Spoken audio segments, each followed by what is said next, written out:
अध्याय 16 में धोंडीराव कहते हैं कि आपसे जो बातचीत हुई पूरे विषय में, ये बातें जानकर मुझे बहुत अच्छा लगा और सुनकर मुझे बहुत अच्छा लगा। तो आप इसके बारे में, गुलामी से मुक्त होने के बारे में आप कोई काम क्यों नहीं करते? जरूर कुछ बताइए। तब उसके जवाब में ज्योतिराव क्या कहते हैं देखते हैं। राव कहते हैं कि मैंने कल ही शाम को एक पर्चा तैयार किया है और उस पर्चे को तुम जाकर के एक एक प्रति सभी पत्रकार में आकर के दो वहाँ पे।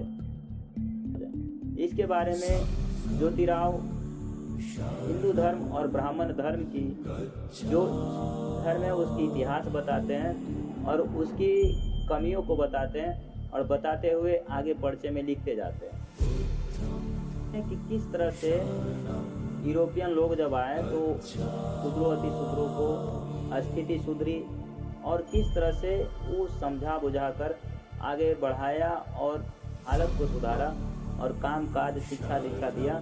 इसके बारे में भी उस पर्चे में वर्णन करते हैं ज्योतिराव और लिखते हैं कि वो आकर समझाया कि तुम भी इंसान हो मेरे तरह, क्यों झूठे धर्म और झूठे वेद ग्रंथों के आधार पर तुम अपनी गुलामी करते हो। उस गुलामी के जंजीर को काटो जिस जंजीर के तहत तुम्हें आधार बनाकर गुलाम बनाया जाता, उसी को उखाड़ फेंको और मानवता के धर्म को पालन करो, क्योंकि तुम और हम सब एक जैसे हैं। और ये ऊंच नीच बनाने वाली जो किताब है वो किताब नहीं है, ये मतलबी धर्म है। इस तरह से बात बताते हैं ज्योतिराव।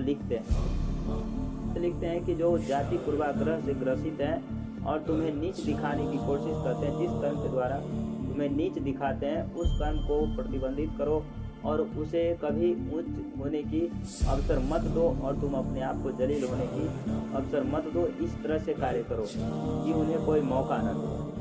कहते हैं कि वे गुलाम, दास, दसी और क्षुद्र अक्षुद्र जो भी हैं, वो अगर जो निष्ठा पूर्वक और निश्चय करके किसी शुद्ध और किसी बेहतर व्यवसाय करते हैं और मैं उसे समझ जाता हूँ, तो मैं उसके साथ भाईचारा निभाऊंगा, उसके घर आना जाना और उसके साथ मैं खाना खाऊंगा। इस तरह से निश्चय करते हैं ज्योतिराव। न्योता देते हुए कहते हैं जिन गुलाम भाई बहनों को आज़ाद होने की बातें आती है मन में, वो मुझे पत्र लिखकर मुझे भेज सकते हैं। इससे मुझे ताकत मिलेगी और आगे मुझे हिम्मत मिलेगी। इस तरह से ये संख्या बहुत में होना चाहिए। पूरे गुलाम समाज को ये न्योता देते हुए दिखते हैं। धोंडीराव कहते हैं कि आपने मुझे जिस पर्चे के अनुसार मुझे बातें बताई और पूरे अध्याय में मुझे बातें बताई, वो सभी मुझे बहुत पसंद आया और उसी के जैसा मैं आचरण करूँगा और ये बनावटी और मतलबी धर्म की जंजीरों से मैं आज से मुक्त और आज़ाद रहूँगा। आगे धोंडीराव कहते हैं कि हम सभी उसी परमेश्वर को मानते हैं जिस परमेश्वर को बुद्धिमान लोग और विद्वान लोग मानते हैं।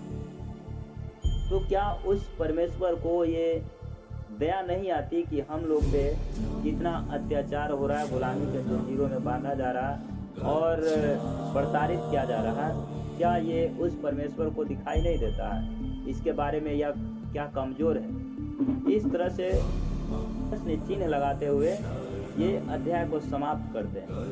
तो इसके बारे में ज्योतिराव कहते हैं कि इसके बारे में तुम्हें मैं बाद में बताऊंगा किसी अवसर पर, ताकि तुम्हारे मन की शंका दूर हो जाएगी। और इसी के साथ अध्याय 16 की बातें समाप्त होती है और इसी के साथ गुलामगिरी